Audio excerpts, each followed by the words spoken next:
in the heart of the sea. Herman Melville, then Whishaw, travels to Nantucket Island to meet Thomas Nickerson, Brendan Gleeson, to talk to him about his time on the whaling ship Essex.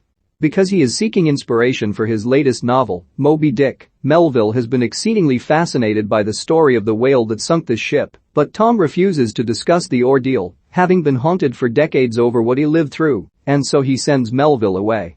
Tom's wife, Michelle Fairley, urges him to talk about what happened to lift this off his conscience.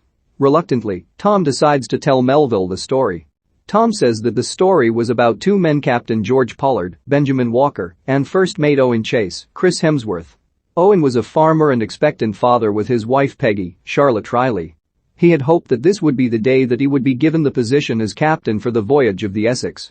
However, when he is told that he will be first mate, he doesn't take it well, voicing his complaints to his superiors and stating how the rest of the crew may not respect Pollard for being inexperienced and coming from a wealthy family, which Pollard can hear in the next room. Owen says his farewell to Peggy as he joins the crew for their departure. He sees that the second officer is his friend Matthew Joy, Cillian Murphy. Owen also meets a young Tom, here played by Tom Holland, who has taken the position as cabin boy. There is immediate tension between Owen and Pollard. The crew sets off on the sea. At night, Tom gets sick, and when Owen finds him outside, he hangs Tom overboard by his feet to cure his seasickness. Tom then pukes on Owen's foot. The crew raises their sails on the voyage.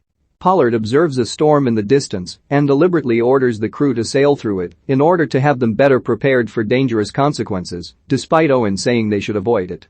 The heavy waters and winds strike the ship and sails and also causes the anchor to fly on board and nearly crush some men. After the men evade the storm, Owen goes to confront Pollard for his actions.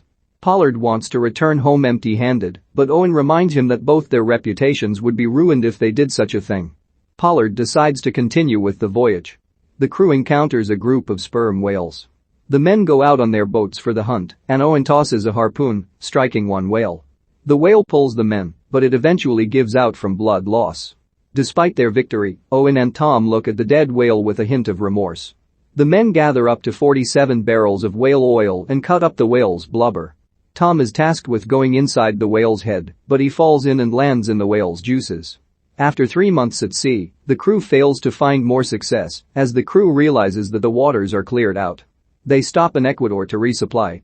Owen, Pollard, and Joy meet a captain, Geordie Mawle, that tells them to seek out a breeding ground way out west, but also warns of a massive demon whale that attacked his crew. The Essex crew returns to sea to find the breeding ground. They come across it but are soon met by the huge whale. It slams into the ship and knocks several men into the water, while also breaking beneath the ship and causing it to start sinking. It uses its tail to hit the water and strike them further.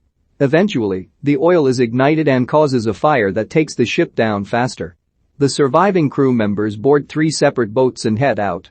Pollard's cousin Henry Coffin, Frank Dillane, blames Owen for their misfortune and turns a gun on him. The other men frantically talk him down and take the gun away from him before he shoots anyone. Old Tom becomes overwhelmed and doesn't want to continue the story. Melville implores him to finish, stating that all men have dark secrets that haunt them. Tom asks Melville what his is, and Melville admits that he doesn't think he's a good writer, that the story of the Essex has haunted him for a while, and that he feels determined to finish writing his novel. Tom decides to keep going. The crew is stranded at sea for a while until they spot an island out east. As they head toward it, they have another run-in with the whale, in which Joy gets injured. The men scour the island looking for food and supplies, and they come across a cave where the bones of other deceased sailors are scattered. They stay there for the night to rest and stay warm. Knowing they won't survive there much longer, Owen opts to leave as soon as possible, while Joy stays with 3 crew members, with Joy knowing he is weakened and ready to die. The remaining crew set back out to sea on their boats. They try to ration their food, but it eventually ends. As one member dies, the survivors resort to cannibalism to survive, until only Owen, Pollard, and Tom are alive. Old Tom stops the story again, reaching the point in his story where he feels so much pain and remorse for what he did to survive. His wife consoles him and reassures him that she would have loved him, even if she knew about the secret before they married. The whale returns toward Owen's boat, and while he gets ready to strike it, he simply watches it and sees the harpoon wound on its side. He lets it go. The men later see seagulls flying overhead, meaning they are close to land. They are rescued by another ship and are returned to Nantucket Island, where word of the Essex story has spread. Owen reunites with Peggy and finally meets his daughter after so many years. Owen and Pollard are both called to testify on the sinking of the Essex. They are told to lie and say that the ship ran aground in order to not scare away potential investors.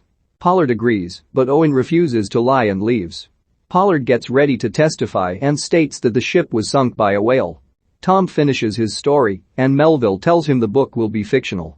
The final scene shows Melville writing Moby Dick, with the text stating that he completed the story in 1850 and had the book published a year later. Nathaniel Hawthorne, one of Melville's idols, called the book America's epic.